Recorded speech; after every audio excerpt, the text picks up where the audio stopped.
Hey guys, so recently my friends and I have been debating on whether it's still worth to purchase the battle pass.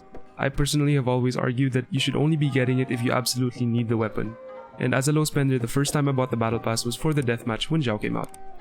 This video is to help other budget players decide whether or not it's still worth to buy the battle pass now. First of all, I think that all of the weapons are good for their first copy.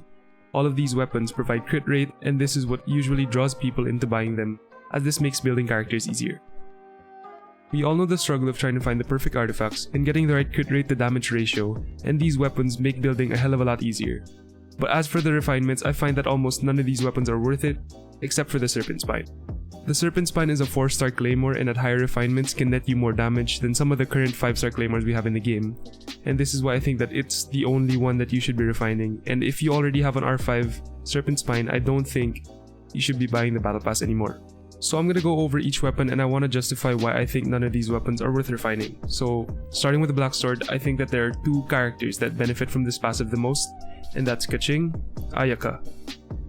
For Ayaka, you probably will run a 4-piece Blizzard Strayer set and are probably better off with a Blackcliff Longsword as it gives you crit damage instead of crit rate. If you are a dedicated Keqing main, then by all means buy yourself a Black Sword. I don't think the extra 5% in charge attack damage is worth it for a refinement, and also I want to say that the Lion's Roar exists and it is a really good substitute for Keqing. Because there is another 4-star that you can potentially get for free, I don't think refining the Black Sword is worth it, other than the Lion's Roar, which is a gacha option. Again, the Blackcliff Longsword exists, and I think you're better off just waiting for that weapon to show up in the shop and buying that one instead.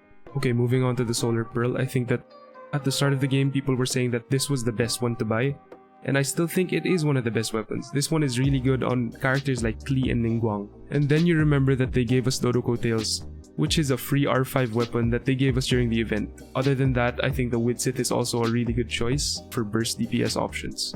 As for the Viridescent Hunt, there is a passive here that you can't really get in any of the other weapons, and that's the really nice CC bonus that it gives and the little bit of bonus damage too. I think this weapon is really good, but totally not worth a refinement for an extra 10% of that small bonus of attack, and plus this effect can only proc every 10 seconds at max refinement, which is kind of a yikes. Lastly, the Deathmatch is a polearm that gives an extremely high crit rate value and is really good if you're buying it for the first time. But in my case, for example, if I were using this on my Zhao, a refinement 2 from my refinement 1 would give me an extra 50 attack. And for me, that's definitely not worth it.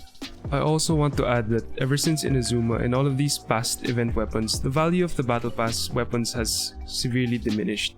I think that the real value of these weapons and the benefit that they gave was the ease of building, and some craftables like the Ameno Makageuchi here can compete in terms of DPS with other 4-star swords while giving you that energy passive.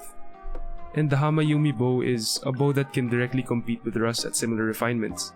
And these two are solid examples of weapons that we can get for free. It's almost like the battle pass weapons have slowly been power crept in a way, and this isn't necessarily a bad thing. The option for the BP weapons is still available to any of those who still want them, and the players who don't or can't afford to spend that much on a game aren't missing out on much. As for the other materials included in the battle pass, I'll have a follow-up video on that soon, so yeah, that's it for this video. If you guys liked it, leave a like, sub if you want to. I'll see you guys in the next video.